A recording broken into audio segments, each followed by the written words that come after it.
Hello guys, আজকে বাড়ি থেকে পৌঁছেই চলে এলাম কাজু বাদাম ফ্যাক্টরিতে। কিন্তু এখানে দেখো কি সব কালো কালো কাটছিল, এগুলো তো কাজু বাদামই নয়, কিন্তু এগুলো কাজু বাদামই হয়। দেখো বন্ধুরা, এই ভাইটা এমন হাসছিল, কথা বলছিল, কিন্তু কাজ করছিল ঝড়ের গতিতে। এরকম মেশিনও কাজ করে না, কত স্পিডে কাজ করছে তোমরা দেখলেই বুঝতে পারছো বন্ধুরা। আমাদের কাজু বাদাম খেতে যেটুকুনি সময় লাগে তার 10 গুণ সময় লাগে কাজু বাদাম প্রস্তুত করতে। এটার হাতের স্পিড এত ছিল যেন মেশিন ফেল হয়ে যাচ্ছে। তাই দেখো বন্ধুরা, আমি তো অবাক হয়ে যাচ্ছিলাম। তাই আমি কথা বলে জানতেই পারলাম ভাইটার বাড়ি অনেক দূরে, এখানে 8 বছর ধরে কাজ করছে, তাই এতটা স্পিড বেড়েছে। কিন্তু কথার সঙ্গে সঙ্গে হাতের কাজটা চলছিল সেরকমই।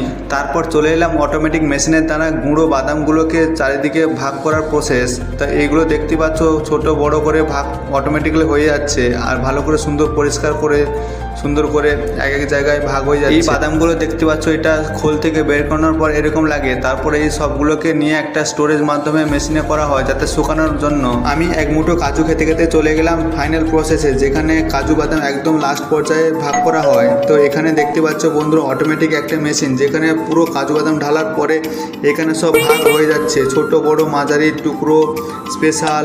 তারপর দেখো এইগুলো হচ্ছে স্পেশাল বাদাম, আর এই বড় স্পেশাল বাদাম হচ্ছে সব থেকে হাই প্রাইস। এইটা হচ্ছে সব থেকে বাজারের দাম বেশি। দেখলে হয়তো তোমাদের কাছে মনে হবে কাজু বাদাম প্রস্তুত তাড়াতাড়ি করা হয়, কিন্তু এই মেশিনে আনার আগে পর্যন্ত একটা লম্বা প্রক্রিয়া রয়েছে, সেটা হয়তো তোমরা ঠিক না দেখলে বুঝতে পারবে না। গাইস, তোমরা কমেন্ট করে জানাও তোমরা প্রতিদিন কটা করে কাজু বাদাম খেয়ে বডি বানাও, আর এরকম মেশিন দেখেছো কি না। তারপর আমি চেপে পড়লাম একটা এসি বাসে কলকাতা যাওয়ার জন্য।